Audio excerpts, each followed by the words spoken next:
Hello ಕನ್ನಡಿಗ ಶರಣು ಶರಣಾರ್ಥಿ. DR tech Peter bro YouTube ಚಾನಲ್ಗೆ ಸ್ವಾಗತ. ಇವತ್ತು ನಮ್ಮ ಜಾಬ್ ಸರ್ಚಿನಲ್ಲಿ ರೈಲ್ವೆ ಇಲಾಖೆ ಬೃಹತ್ ನೇಮಕಾತಿ 2024ರ ಅಧಿಸೂಚನೆ ಪ್ರಕಟವಾಗಿದ್ದು ಬೆಂಗಳೂರು ರೈಲ್ವೆ ವಿವಿಧ ಹುದ್ದೆಗಳಿಗೆ ಅರ್ಜಿ ಆಹ್ವಾನಿಸಿದೆ. ಇಲ್ಲಿ ಮುಖ್ಯವಾಗಿ ಏನಪ್ಪಾ ಅಂತ ಹೇಳಿದ್ರೆ RRB ಟೆಕ್ನಿಷಿಯನ್ ರಿಕ್ವೈರ್ಮೆಂಟ್ ಇರ್ತಕ್ಕಂಥದ್ದು. ಈಗ ಮೊದಲೇವೇನು ನೋಟಿಫಿಕೇಶನ್ ಆಗಿತ್ತು ಅದು ನಾನ್ ಟೆಕ್ನಿಕಲ್ಗೆ ಇತ್ತು, ಇದು ಟೆಕ್ನಿಕಲ್ಗೆ ಸಂಬಂಧಪಟ್ಟ ವೇಕೆನ್ಸಿಗಳಾಗಿರುತ್ತೆ. ಹಾಗಾದರೆ ಇಲ್ಲಿ 10th 12th ಮತ್ತು ITI ಡಿಪ್ಲೊಮಾ BSc BE ಮತ್ತು BTech ಆಗಿರ್ತಕ್ಕಂಥ ಅಭ್ಯರ್ಥಿಗಳು ಈ ಒಂದು ಅಪ್ಲಿಕೇಶನ್ ಹಾಕಕ್ಕೆ ಎಲಿಜಿಬಲ್ ಹೊಂದಿರ್ತಾರೆ. ಹಾಗಾದರೆ ಒಟ್ಟು ಹುದ್ದೆಗಳು ನೋಡೋದಾದ್ರೆ 14,298 ಹುದ್ದೆಗಳಿರ್ತಕ್ಕಂಥದ್ದು ಒಟ್ಟು ಹುದ್ದೆಗಳು. ಇದೇ ರೀತಿ ಹೊಸ ಹೊಸ ಉದ್ಯೋಗ ಮಾಹಿತಿಯನ್ನು ಪ್ರತಿನಿತ್ಯ ನಾನು ಕೊಡ್ತಾ ಇರುತ್ತೇನೆ. ಆ ಉದ್ಯೋಗ ಮಾಹಿತಿಗಳ ನೋಟಿಫಿಕೇಶನ್ ನಿಮ್ಗೆ ಬರಬೇಕು ಅಂತ ಹೇಳಿದ್ರೆ ನಮ್ಮ ಯೂಟ್ಯೂಬ್ ಚಾನಲ್ ಅನ್ನ ಸಬ್ಸ್ಕ್ರೈಬರ್ ಜೊತೆಗೆ ಬೆಲ್ ಐಕಾನ್ ಪ್ರೆಸ್ ಮಾಡೋದನ್ನ ಮರೆಯಬೇಡಿ. ಬೆಂಗಳೂರು ರೈಲ್ವೆ ನೇಮಕಾತಿ 2024ರ ಏನು RRB ಟೆಕ್ನಿಷಿಯನ್ ರಿಕ್ವೈರ್ಮೆಂಟ್ ಬಗ್ಗೆ ನಾನು ಕಂಪ್ಲೀಟ್ ಈ ವಿಡಿಯೋದಲ್ಲಿ ನಿಮಗೆ ನೋಟಿಫಿಕೇಶನ್ ಡೀಟೇಲ್ಸ್ ಅನ್ನ ಹೇಳ್ತಾ ಇರ್ತೀನಿ. ಈ ವಿಡಿಯೋನ ಸ್ಕಿಪ್ ಮಾಡದೆ ಕೊನೆ ತನಕ ನೋಡಿ. ನಿಮಗೆ ಮೊದಲೇ ಹೇಳಿದ ಹಾಗೆ ಹೊಸ ನೇಮಕಾತಿ ಅಧಿಸೂಚನೆ 2024ರ RRB technician requirement 2024 apply online for 14,298 technical post. Okay, ಈ ತರ ಒಂದು ಟೆಕ್ನಿಕಲ್ ಪೋಸ್ಟ್ ಇರ್ತಕ್ಕಂಥದ್ದು ಏನು ಆನ್ಲೈನ್ ಮುಖಾಂತರ ತಮ್ಮ ಅಪ್ಲಿಕೇಶನ್ ಹಾಕೋಕ್ಕೆ ಏನು ನೋಟಿಫಿಕೇಶನ್ ರಿಲೀಸ್ ಮಾಡಿದ್ದಾರೆ.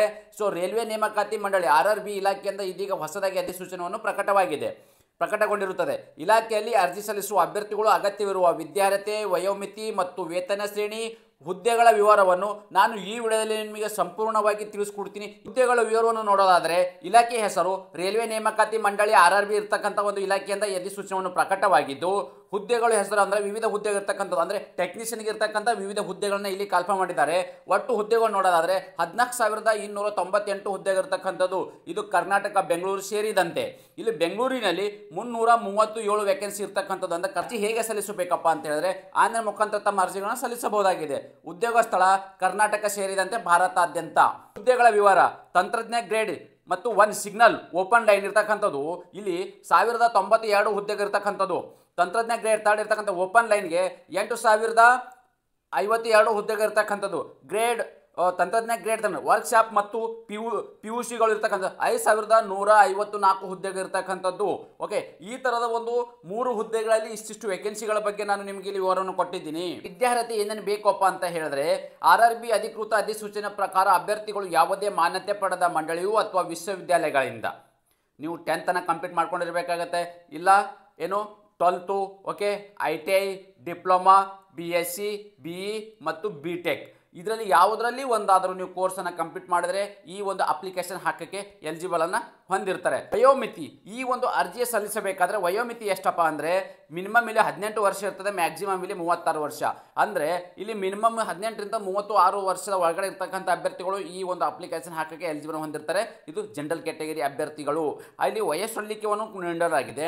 OBC ಅಭ್ಯರ್ಥಿಗಳಿಗೆ 3 ವರ್ಷ, SC ST ಅಭ್ಯರ್ಥಿಗಳಿಗೆ 5 ವರ್ಷ ಇಲ್ಲಿ ವಯಸ್ಸೊಳ್ಳಿಕೆಯನ್ನು ನೀಡಲಾಗಿದೆ. ಅಂದ್ರೆ ಈ ಒಂದು ಜನರಲ್ ಕ್ಯಾಟಗರಿಗೆ ಇಲ್ಲಿ 18ರಿಂದ 36 ಆಯಿತು, ಮತ್ತೆ OBCಗೆ 3 ವರ್ಷ, SC STಗೆ ಇಲ್ಲಿ 5 ವರ್ಷ ವಯಸ್ಸೊಳ್ಳಿಕೆಯನ್ನು ನೀಡಲಾಗಿದೆ. ಈ ವೇತನಗಳ ಬಗ್ಗೆ ನಾವು ನೋಡೋದಾದ್ರೆ ತಾವುಗಳು ಇಲ್ಲಿ ಗಮನಿಸಿ. ಟೆಕ್ನಿಕಲ್ ಗ್ರೇಡ್ 1 ಸಿಗ್ನಲ್ ಇರ್ತಕ್ಕಂಥ ಏನು ಪೋಸ್ಟ್ಗೆ ಸಂಬಂಧಪಟ್ಟ ಅಭ್ಯರ್ಥಿಗಳು ಇಲ್ಲಿ ತಾವುಗಳು ಗಮನಿಸಿ ಎಷ್ಟಿದೆಯಪ್ಪ ಅಂದರೆ 7 CPC ಪ್ರಕಾರ ಅಂದರೆ ಲೆವೆಲ್ 5 ಇದೆ.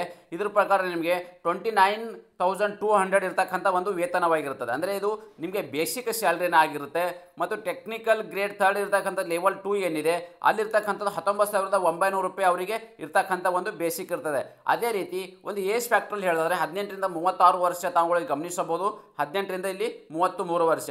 ಒಟ್ಟು ಹುದ್ದೆಗಳ ಬಗ್ಗೆನೂ ನಾನು ನಿಮಗೆ ಅಲ್ಲಿ ಹೇಳಿದ್ದೀನಿ. ಟೆಕ್ನಿಕಲ್ ಗ್ರೇಡ್ಗೆ 1,092 ಮತ್ತು ಟೆಕ್ನಿಕಲ್ ಗ್ರೇಡ್ಗೆ 8,052 ಅಂದರೆ ಇಲ್ಲಿ 9,144 ಹುದ್ದೆಗಳು ಇರ್ತಕ್ಕಂಥದ್ದು. ಅರ್ಜಿಯ ಶುಲ್ಕ: ಅಪ್ಲಿಕೇಶನ್ ಹಾಕಬೇಕಾದ್ರೆ ಅರ್ಜಿ ಶುಲ್ಕ ಅಂತಿರುತ್ತಲ್ವಾ. ಸೊ SC ST ಮಾಜಿ ಸೈನಿಕ, ಅಂಗವಿಕಲ ಮಹಿಳೆಯರಿಗೆ ಮತ್ತು SC ಅಭ್ಯರ್ಥಿಗಳಿಗೆ ಇಲ್ಲಿ ಎಷ್ಟು 250 ರೂಪಾಯಿ ಇಲ್ಲಿ ಅವರಿಗೆ ಅರ್ಜಿ ಶುಲ್ಕವಿದ್ದು. ಈ ಥರ ಅಭ್ಯರ್ಥಿಗಳಿಗೆ 500 ರೂಪಾಯಿ ಇದೆ. ಅಂದರೆ SC ST ಮಾಜಿ ಸೈನಿಕ ಮತ್ತು ಮಹಿಳೆ ಅಂಗವಿಕಲ ಅಭ್ಯರ್ಥಿಗಳಿದ್ದರೆ ಅವರಿಗೆ 250 ರೂಪಾಯಿ ಅರ್ಜಿ ಶುಲ್ಕ ಬಿದ್ದು. ಈ ಥರ ಅಂದರೆ ಮತ್ತು ಜನರಲ್ ಕ್ಯಾಟಗರಿ ಮತ್ತು OBC ಕ್ಯಾಟಗರಿಗೆ ಸಂಬಂಧಪಟ್ಟ ಅಭ್ಯರ್ಥಿಗಳಿಗೆ ಇಲ್ಲಿ 500 ರೂಪಾಯಿ ಇಲ್ಲಿ ಅರ್ಜಿ ಶುಲ್ಕವನ್ನು ಪೇನ ಮಾಡಬೇಕಾಗುತ್ತೆ.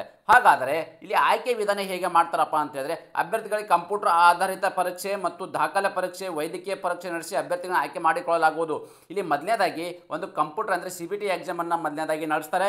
ಆ CBT ಎಕ್ಸಾಮಲ್ಲಿ ಕ್ವಾಲಿಫೈ ಆಗಿರ್ತಕ್ಕಂಥ ಅಭ್ಯರ್ಥಿಗಳನ್ನು ಇಲ್ಲಿ ಏನು ಪರೀಕ್ಷೆ ಯಾವುದಪ್ಪ ಅಂತಂದರೆ ದಾಖಲಾತಿ ಪರೀಕ್ಷೆ ಅಂದರೆ ನಿಮ್ಗೆ ಇರ್ತಕ್ಕಂಥದ್ದು ಏನು ಡಾಕ್ಯುಮೆಂಟ್ ವೆರಿಫಿಕೇಶನ್ ನಡೆಸಲಾಗುವುದು. ಆ ಡಾಕ್ಯುಮೆಂಟಲ್ಲಿ ಕ್ವಾಲಿಫೈ ಆಗಿರ್ತಕ್ಕಂಥ ಅಭ್ಯರ್ಥಿಗಳನ್ನು ವೈದ್ಯಕೀಯ ಅಂದರೆ ಮೆಡಿಕಲ್ ಎಕ್ಸಾಮಿನೇಷನ್ ನಡೆಸಿ ಮೆರಿಟ್ ಆಧಾರದ ಮೇಲೆ ಫೈನಲ್ ಆಗಿ ಇಲ್ಲಿ ಆಯ್ಕೆಯನ್ನು ಮಾಡಿಕೊಳ್ಳಲಾಗುವುದು. ಮತ್ತು ಅರ್ಜಿ ಸಲ್ಲಿಸುವ ಏನು ಪ್ರಾರಂಭ ದಿನಾಂಕ ಆಲ್ರೆಡಿ ಆರಂಭವಾಗಿದ್ದು ಅರ್ಜಿ ಸಲ್ಲಿಸಲು ಕೊನೆಯ ದಿನಾಂಕ 16 ಅಕ್ಟೋಬರ್ 2024 ಅಷ್ಟರ ಒಳಗಡೆ ತಮ್ಮ ಅರ್ಜಿಗಳನ್ನು ಸಲ್ಲಿಸಿ.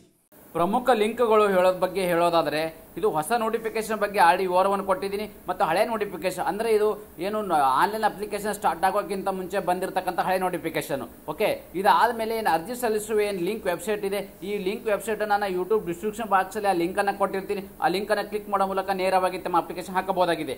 ಇದೇ ರೀತಿ ಹೊಸ ಉದ್ಯೋಗ ಮಾಹಿತಿಗಳ ನೋಟಿಫಿಕೇಶನ್ ನಿಮ್ಗೆ ಬರಬೇಕು ಅಂತ ಹೇಳಿದ್ರೆ ನಮ್ಮ ಯೂಟ್ಯೂಬ್ ಚಾನಲ್ನ ಸಬ್ಸ್ಕ್ರೈಬರ್ ಜೊತೆಗೆ ಬೆಲ್ ಐಕನ್ ಪ್ರೆಸ್ ಮಾಡೋದನ್ನು ಮರೆಯಬೇಡಿ.